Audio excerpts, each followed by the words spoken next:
So the total gain or attenuation is algebraic sum of individual stages. Meaning, if in a system, there is an amplifier and a circuit that produces attenuation or loss, and they are combined together, the total loss or attenuation is the algebraic sum. If it's an amplifier, it has a gain. If it's a filter, normally it has some attenuation or loss. So if that is a loss, we subtract. If that is a gain, we simply add. Okay? But we can only add or subtract quantities if they are in dB. If they are expressed as a ratio, we cannot add them. Rather, we multiply. Naintindihan po? Kung naka-ratio, multiplication. Ang gain ay greater than 1, ang attenuation or loss ay less than 1. Okay. Kapag ka naka-dB, plus kapag gain, minus kapag ka loss or attenuation. Okay? So, let us answer this. A power amplifier with a 40 dB gain has an output power of 100 watts. What must be the input power? So, we know that the power gain of the amplifier A sub P equals P out over P in. To get the input power, we divide the output power by the gain. But how do we convert 40 dB into the gain, which we can use as a divisor? No? Remember that 40 dB equals 10 log of yan. Okay. So, tinuruan ko na naman kayo ng shortcut. Ano yung power gain as a ratio? That's 10 raised to yung given power gain in dB divided by 10. Diba? So, magiging 10 raised to 4. Ala, parang nasagutan na natin to. So, we have 100 watts divided by 10 raised to 4. Ano po ang sagot? So, the answer is 0.01. No? So, in engineering prefix, ano yon? And that's 10 milliwatts. 10 milliwatts. Ano yun? So, madali lang yun. Sunod. An amplifier sa power gain of 28 dB. The input power is 36 milliwatts. Ano yung output? So, what do we do?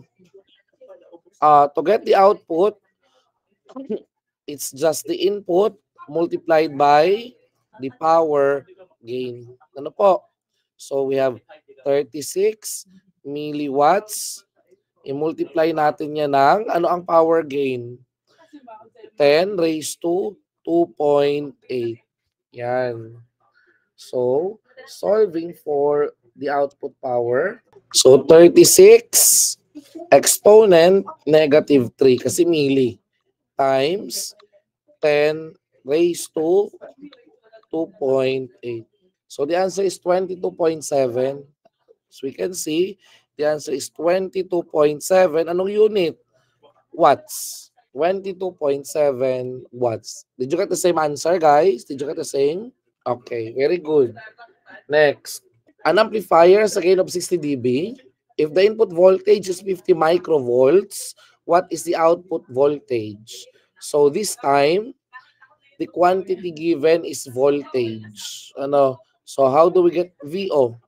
VO is the input voltage multiplied by the voltage gain.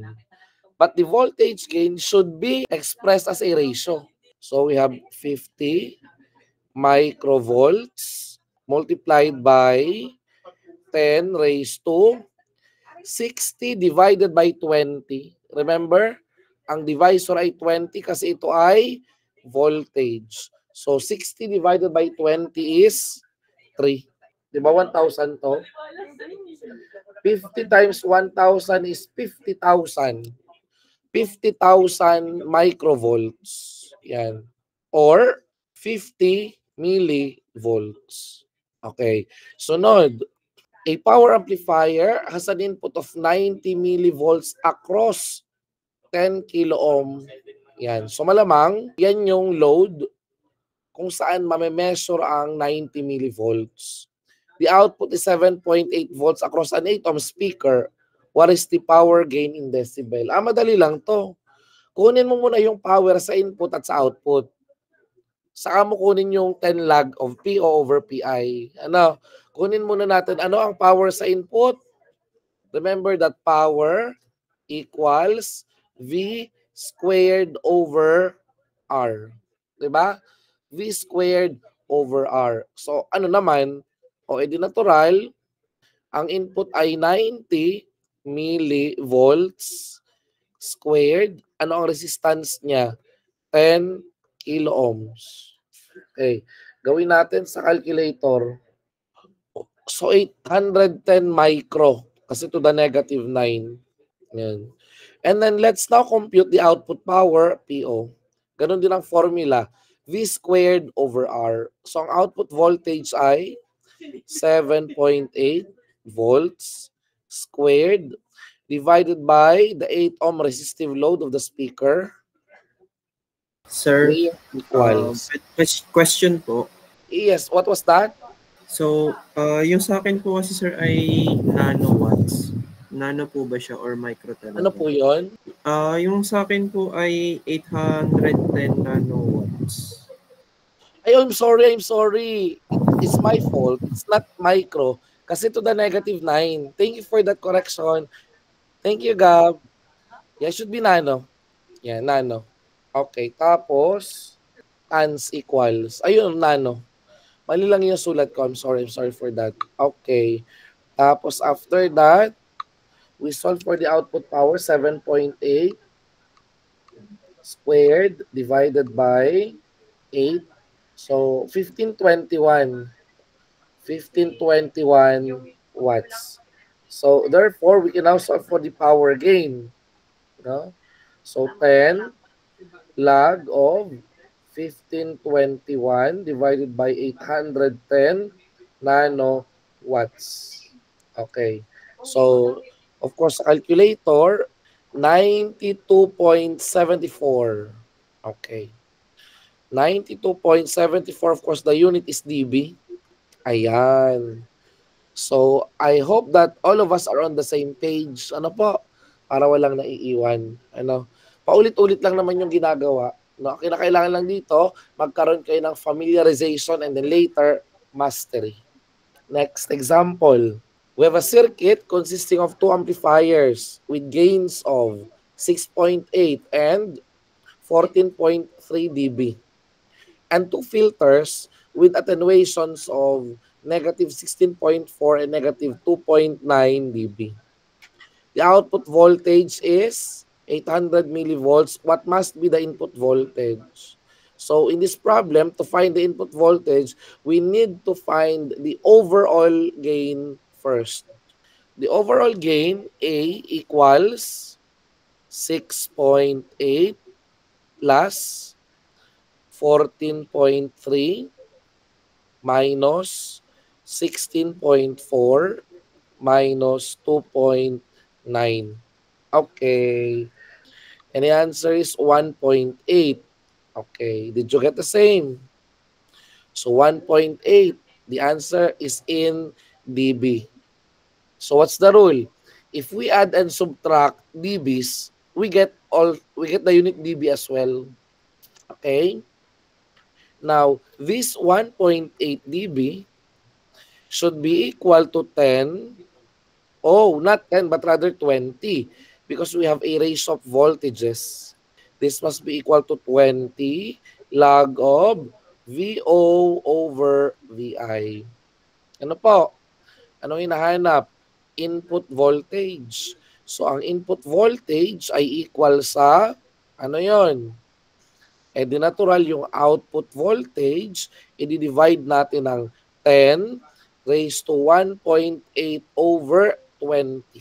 So this is 800 millivolts divided by 10 raised to 1.8 over 20 is 0.09. Tama ba yon? So the answer is 650. Ayun.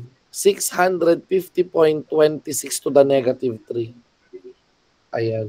Siguro maliit lang yung gain. O, yan nga. Kasi 1.8 dB lang. No? Kaya hindi masyadong nakakalayo yung input at output voltage natin. Kasi mababa lang. Ayan, 1.8 dB lang. Halimbawa, tinanong ka, what is the voltage gain as a ratio? To get the voltage gain as a ratio, that's equal to 10 raised to 0.09.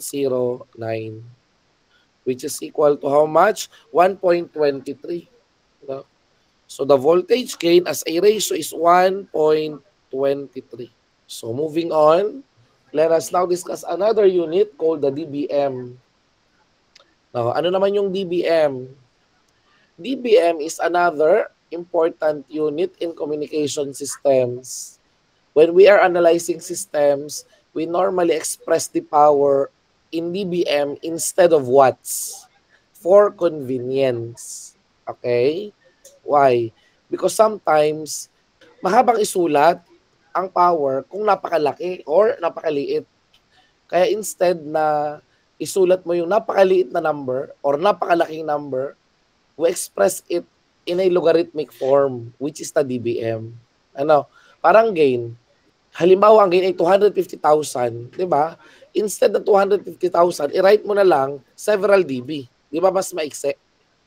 Yes. So the same concept for power. Instead of writing something that is extremely small or extremely large values of power, we use dBm. Sir, meron bang extremely small unit of power? Yes. Yun pong amount ng power na nare-receive ng isang receiver ay napakaliit. That is in the order of nanowatts. So, ang liit nun. Diba? It's incredibly small. That's why, instead of having an extremely small quantity, we express it in dBm. Okay. Sir, can I express the gain in dBm? No. We only use dB. No? We use dB to express the gain, the loss, the attenuation. But if it's a power measurement, no? If it's a power measurement, we don't use dB. We use dBm. So ano yung dBm? That is a measure of power in terms of dB relative to 1 milliwatt. Kaya sa may small letter m doon sa dulo niya. The last letter is small letter m that indicates the reference. Kasi kung logarithmic yan, dapat may reference ka eh. Kasi kung naka-dB, 10 log of P2 over P1. Ang reference mo yung P1. Eh paano kung magme-measure ako ng power? Anong ginamit mong reference? 1 milliwatt. So kung ang reference mo sa pagme-measure ng power ay 1 milliwatt, in logarithmic terms, ang unit niya, dBm. So paano kino-compute yan? O edi yung 10 log of yung power na gusto mong express in dBm divided by 1 milliwatt. O yun lang po, napakasimple nun, ano? 10 log of the power divided by 1 milliwatt or 0.001. Okay? So remember that 1 milliwatt is 0.001. Okay, watt. Now, in standard audio systems, 0 dBm is defined as 0.001 watt. Yun nga, 1 milliwatt measured with respect to a load termination of 600 ohms. Ayun pala yun. Standard yan sa telecommunication systems. Mini-measure yan sa load na dapat ay 600 ohms. A 600 ohm balanced audio line is the standard. No? It is the standard for professional audio, broadcast, and telecommunication system. Anong ibig sabihin nun? Kung magme-measure pala ako ng power, dapat yung load, kung saan ko i-measure yung power, dapat ay ang value 600 ohms. Okay? Pero sir, pwede ba akong mag-measure kung hindi 600 ohms? Oo naman. No? Pwede rin. Kaso nga lamang, ang standard ay dapat 600 ohms. That is the standard. But we don't limit the use of dBm to 600 ohm loads. May disclaimer kumbaga. However, ayan 0 dBm is not exclusive to a 600 ohm impedance. So now, get your calculators and perform the following computations. Express the following power measurements in dBm. 5 watts. Kung 5 watts, paano ang katumbas nun in dBm? Natural, 10 log of 5 divided by 0.001. 36.99. Approximately 37 dBm. Di ba sabi natin ang reference ko ay 1 milliwatt? So, yung 1 milliwatt, ilang dBm yun? Ay di natural 0. Kasi siya ang reference mo eh. Kung gusto mo, pindutin mo sa calc, kung ayaw maniwala.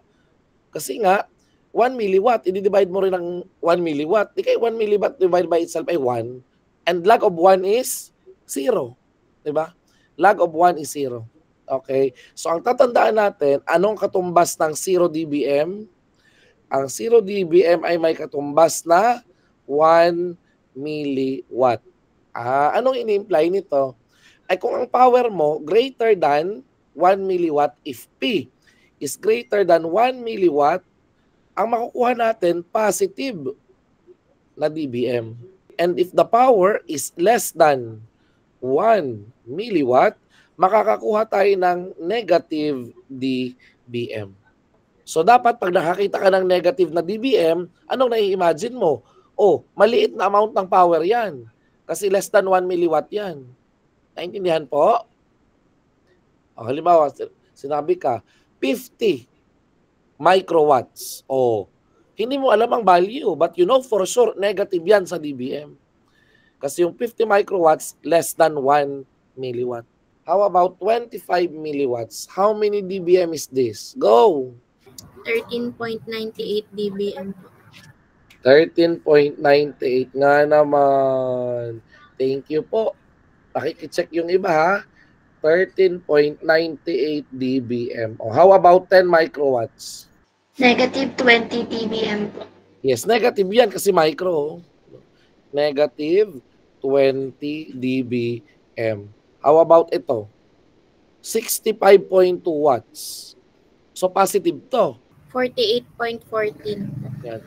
48.14 dBm. How about 12 kilowatts? Mas malaki yan kasi kilowatts na. 70.79 dBm po. Yan. 70.79. O, madali lang, di ba? Madali lang. Tatandaan, kailan po ginagamit or saan ginagamit ang dBm?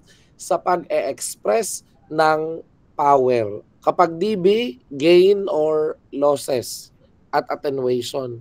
Pero pag power, hindi pwede yung dB, kailangan may reference. Kung ang reference mo ay 1 milliwatt, dBm. Eh sir, paano kung ang reference ko ay 1 watt o dB watt, dBW ang symbol. O pabalik naman, given yung dBm, ilang watts yan? Start with, di ba yung 45 dBm san equal 10 log of P divided by 0.001. So mag-divide tayo ng 10. So magiging 4.5 equals log of P over 0.001. So ano yung P? Para mawala yung log, gawin nating anti-log. 10 raised to 4.5 at i-multiply natin ang 0.001. So yan na yung P ngayon. Okay, gawin natin sa calculator. And the answer is 31.62. 31.62. Anong unit nito? Edi watts. Watts. Ang shortcut is in watts, power equals 10 raised to, kung ano man yung dBm, i-divide ng 10 at i-multiply sa 0.001. Yan ang shortcut. So gawin natin yung 0.67 dBm. Positive siya, pero maliit yung value. So this must be greater than 1 milliwatt. O paano yan? No, sabi ko, 10 raised to fraction sign 0.67 divided by 10 times 0.001. So the answer is 1.67. 1.167. Ayan, tama na po ba ang sagot? 1.167. Okay, milli. Okay, to the negative 3 yun ano. So, dapat aray milliwatts. Yan. Okay. Tama. No? Dahil maliit lang yung value niya in dBm, pero positive, dapat slightly above 1 milliwatt. How about letter C? Kaya ba natin yan na hindi na nagsusulat? Calculate na lang? Yes. 10 raised to negative 50 divided by 10, 5. At i-multiply mo ng 0.001. So, maliit itong power na ito. No? Yan o, 10 to the negative 9. 10 times 10 to the negative 9 is how much? 10 nanowatts. Kasi po to the negative 9. Ang prefix na ginagamit ay nano. So, tandaan na, yung 10 nanowatts, anong katumbas nun? Negative 50 dBm. Or kung makalimutan mo, if ever, ang dali namang i-compute. How about yung letter D? Kayo naman. 2.5 dBm, what is the equivalent in watts? Ayun, sumagot. 1.78 milliwatts. Ari namang 12.3. 16.98 milliwatts. Thank you. 16.98. Ano po are? 16.98. Tama po ba are? Anong unit? Watts o milliwatts? Milliwatts po. Are 60 dBm. Negative 60. 1 nanowatt. Yung mga ganyang bagay, sobrang basic yan sa atin ha. Napaka-basic. Kaya dapat alam po natin yan. Hanggang tayo ay mag-4th year. Gamit na gamit natin yan sa transmission lines. Ha? Next. O ito. Determine the voltage across a 600 ohm load for 0 dBm level. Kung 0 dBm, alam natin, ang power nun, 1 milliwatt. Diba? Remember that 0 dBm is equivalent to 1 milliwatt. However, the question is, yung voltage across a 600 ohm load. Di gamitin natin yung formula na ang power ay V squared over R. So to get V, that's just the square root of P times R. So anong P ang gagamitin natin? Di yung power na 1 milliwatt kasi 0 dBm daw. 774.6, ayun, to the negative 3, so millivolts. Ayan. So ano ibig sabihin ng sagot na nakuha natin? Yan ang voltage na katumbas ng 1 milliwatt. Kung ang reference load ay 600 ohms. Tandaan po natin. Sir, may tanong ako. Ano yun? Bakit po 600 ohms yung load? Kung inyong natatandaan kanina, nung dinidiscuss ko yung dBm, di ba sinabi na pag nagme-measure ka daw ng dBm, standard yon. Ang standard testing load for 0 dBm is the 600 ohm load. Okay? Next. A microwave system requires 8 dBm audio level to provide 100% modulation. Determine the voltage level required to produce an 8 dBm level. Assume a 600 ohm audio system. Paano yan? Okay, paano ito gagawin? Voltage level daw po. Di kunin muna natin yung katumbas ng 8 dBm. Tama po ba? May makukuha tayong mula sa 8 dBm. What can we get out of the given 8 dBm? So, power po. Yes, we can get the equivalent power. So that power equals 10 raised to 0.8 times 0.001. Diba? Anong value niyan? 10 raised to 0.8 times 0.001. And the answer is 6.31 milli. 6.31 milliwatts. Now that we know the power, can we determine the voltage given the resistance? Yes. How? Remember that P equals V squared over R. So the voltage again is equal to the square root of P times R. So how much voltage do we get? 1.94 volts. Kanina, sinolve natin yan. Ano yung voltage na katumbas ng 1 dBm? Kung 600 ohms yung load, tama, that's 774.6 millivolts. O di yun ang gawin nating reference. No, kasi parehas lang palang 600 ohms yung load, di ba? So ano yan? 8 dBm equals 20 lag kasi ratio ng voltages. Yung V na hinahanap divided by 774.6 to the negative 3. So, paano gawin yan? 10 raised to 8 divided by 20 times 774.6 milli. So, the answer is 1. Yun, kagaya lang din nung kanina. 1.946. Ayun, no? Kagaya lang nung kanina. Pero recta voltage tayo, hindi na tayo dumaan sa power. Naintindihan po? Bakit nga pwedeng gawin yung solution na yan? Kasi po, yung 1 dBm ay katumbas ng 774.6 millivolts. So, pwede mo siyang gawing reference instead of using 1 milliwatt as reference. Clear po ba lahat dito? Walang tanong so far. Solving nyo are. A laser diode outputs 10 dBm. Convert this value to watts. O, unahan, go. Parang quiz show. What is 10 dBm in watts? 10 raised to 1 times 0.0, 1 milliwatt. 10 milliwatts. Tama ba? 10 raised to 1, di kay 10 times 0.001.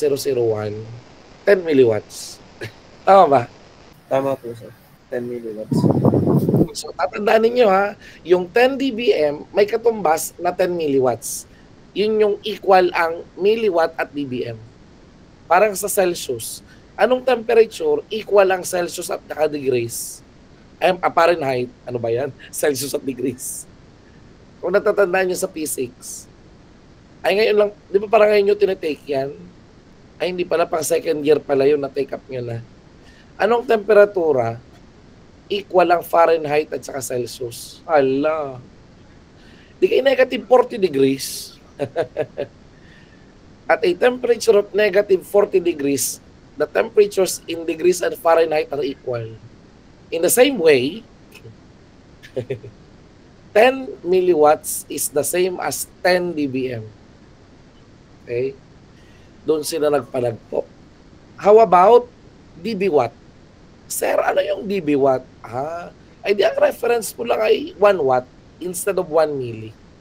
So ano ngayon yung dB watt? 1 dB watt equals 10 log of the given power divided by 1 watt. Okay? Halimbawa, may power tayo na 96.3. Parang W rack 96.3 watts. Ano ang katumbas niyan in dB watt? O edi 10 log of 96.3 divided by 1, which is 96.3 din, di ba? So kukumputin mo sa calculator, ang lalabas ay ang sagot 19.84, no? So we have 19.84. Anong unit niyan? dB watt instead of dBm. Naintindihan po ba? So kapag dB watt, ang reference ay 1 watt. Tanong, ilang dB watts ang 10 dBm? Di ba alam natin, yung power na yan ay equal sa 10 milliwatts. Pwede gawin mong 10 log of 10 milliwatts divided by 1 watt. So 10 log of, what is 10 milli? 0.01. 10 milli yun. So the answer is negative 20. Negative 20 dB watt. Ayun. Madali lang, madali lang. So anong ibig sabihin yan? Yung power na 10 milliwatts, katumbas lang ng 10 dBm at katumbas din ng negative 20 dB watt. Here are some rules in performing operations with logarithmic quantities. What if dB plus dB? Ano kayang lalabas na sagot? Can we add two quantities in dB? Oo, kasi kanina yung topic natin, gain at loss. Parehas naka-DB yun. Ano ba yung nakukuha nating sagot? Di ba DB din? Yes, DB. How about DB minus DB? Pwede kaya yan? Anong makukuha ang sagot? DB. Oh, di ba? What if DB plus DBM? Pwede kaya nating i-add yung DB at saka DBM? Ba si Luistro umimik? Ang sagot niya, DBM. Tama kaya yon? Tama, it's correct. Bakit? Para kasing ganito yan eh. Yung power input, naka-DBM. Yung power gain ng amplifier ay naka-DB. So, ano makukuha mo? The output power, no? Kasi kapag ka po naka-logarithmic ang mga quantity, we don't multiply, we add. So, ano pala yung output power? Ang output power ay yung input power na naka-DBM plus yung voltage gain na naka-DB. Anong makukuha ko? Output power. Ano bang unit ng power? DB o DBM? Di ba DBM? Yes. Kaya, yung DB, kapag idinagdag or ini-add sa DBM, ang sagot na nakukuha, DBM. Okay. Sige. What if yung DBM, ini-add ko sa DBM? DBM plus DBM. Actually, invalid yan. No? This is an invalid operation. We will get a unit that doesn't make sense. That's why it's invalid. Kasi parang yun ay watts, minultiply mo ng watts uli, ay mali pala, watts squared pala ang makukuha mo dyan. Ano bang unit yung watts squared? Wala mang gayon. So, hindi kagana yun. How about DBM minus DBM? Pwede kaya yun? Dalawang DBM pinag-minus. Sabi ni Alexa, DB. Nga naman, sa Alexa labang-laban. No? That's correct. No? Kapag DBM, minusan mo ng DBM, ang makukuha mong unit, DB. So we should be familiar with these rules in adding and subtracting logarithmic quantities. Alin yung nag-i-invalid? Yung DBM plus DBM. Okay? How much in decibel is 120 watts larger than 45 watts? Yan. How much in decibels is 125 watts larger than 45 watts? Sa Tagalog, ilang beses na mas malaki yung 125 watts kumpara sa 45 watts kung i-express mo in dB. How do we get the answer?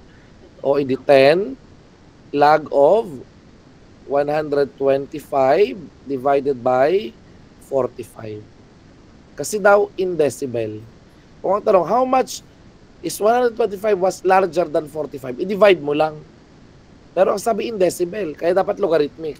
So, ilang dB? 10 log of 125 divided by 45. The answer is 4.44 approximately. Okay? 4.44 dB. Next. Halimbawa, tinanong ka, ilang beses na mas malakas ang 90 dB as compared to 30 dB. How many times stronger is a signal? Ilan daw beses na mas malakas yung 90 dB? Halimbawa, tunog yan, sound. Yung sound intensity nung isa, 30 dB. Yung sound intensity nung isa, 90 dB. So, ilang beses na mas malakas yung 90 dB kumpara sa 30 dB? Actually, we can't divide. Pag naka-dB, either you subtract or you add. Pag naka-dB po, or logarithmic, dB, dBm, ang pwede mo lang gawin, addition or subtraction. Kung unitless, it's either you multiply or you divide. Diba? Yan. So, pag pinag-minus natin yung dalawa, 90 minus 30, we will get 60 dB. So, yung 60 dB, ano katumbas doon na sa ratio? So, 60 dB is 10 log of x. So, that x is 10 raised to 6. 10 raised to 6 is 1 million. So, anong ibig sabihin nito? yun palang 90 dB na sound ay 1 million times stronger than 30 dB na sound. Naintindihan po ba? Yun po ang ibig sabihin yan. Next, determine the attenuation in decibels for the attenuator having an input power of 100 milli and an output of 3.5 milliwatts. Attenuation. So we expect something negative. Pero wag na nating isama yung negative kasi sinabi na naman nating attenuation eh. So expected na natin negative yun. Ang mahalaga yung magnitude. Ano daw ang attenuation in decibel? O edi 10 log of 3.5 milliwatts divided by 100 milliwatts. So since parehas lang naman silang milliwatts, kahit hindi na natin pindutin sa calci yun, 10 log of 3.5 divided by 100 na lang. Para makatipid ka sa pipindutin mo. Ano po? So the answer is negative 14.56. Negative 14.56. Anong unit? dB. Yan. So ang mahalaga dyan yung magnitude niya. No? 14.56 dB yung attenuation. Express 38 dB as a voltage ratio. 38 dB. Diba? 20 log of V2 over V1 yan. Yan yung voltage ratio. So ano ngayon yung V2 over V1? That's 10 raised to 38 divided by 20. Kasi nga 20 ang multiplier natin. Bakit may 10? Kasi nag-a-antilog, no? Pag nag-a-antilog dapat 10 raised to. Yun ang pangontra sa logarithm. Because the word logarithm means exponent. No? 79.43. Yan, unitless. Kasi siya ay ratio. Try solving this problem. Gawin nyo yan. Hello, ang dali-dali lang nito.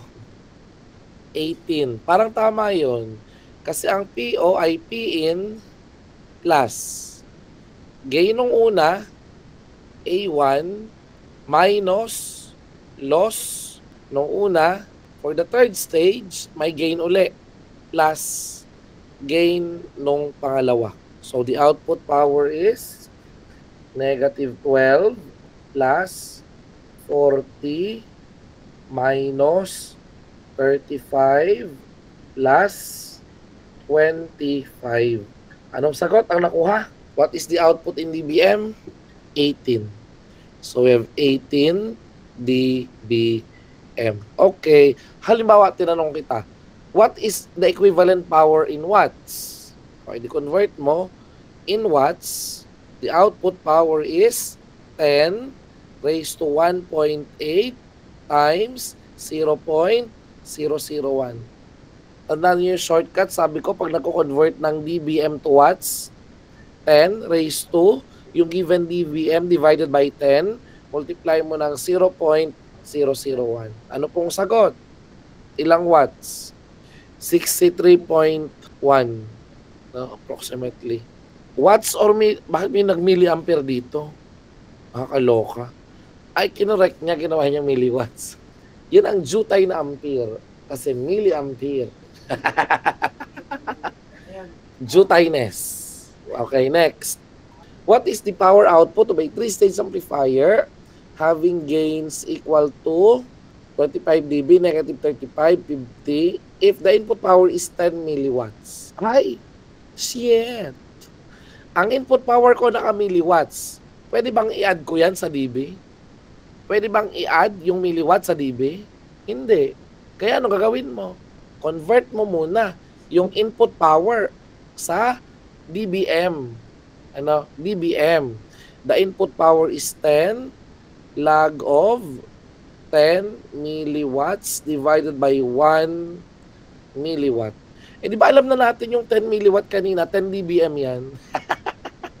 10 dBm yan eh. O ngayon. So, ano na ang output power? Ang output power equal sa 10 dBm na input power plus yung 25 dB na gain o yung negative 35 loss yon or attenuation. So minus 35 plus 50. Pa-compute po ako. 10 plus 25, 35. Minus 35, 0. Plus 50, 50. So the answer is 50. Anong unit? Nag-add tayo ng dB at dBm. So anong unit na makukuha? Remember, power yan. Power, oh. Ano dapat ang unit ng power? dBm. Kasi nga po, nag-add ka. Wala kang ini-add na watts dyan eh. Diba? Yung watts, nakukuha mo kapag ka nag-multiply ka. Pero ang ginawa natin, addition, subtraction. So ang power, logarithmic, naka-dBm. Okay po. Ang tinanong ka, ilang watts ang katumbas niyan? O di, compute natin, yung 50 dBm ay 10 raised to 5 multiplied by 0.001. So 100,000 minusan mo ng 3 0. 100. So 100 watts. This is equivalent to 100 watts. O ganun lang kadali. Sir, paano mo nakuha ng walang calcu? Parang ang galing mo. Hindi talaga, madali lang. Kasi alam natin na yung 10 to the 5, 100,000 yun. Di kaya rin 3 decimal places. Ibig sabihin, yung 100,000, maminusan mo lang ng 3 0.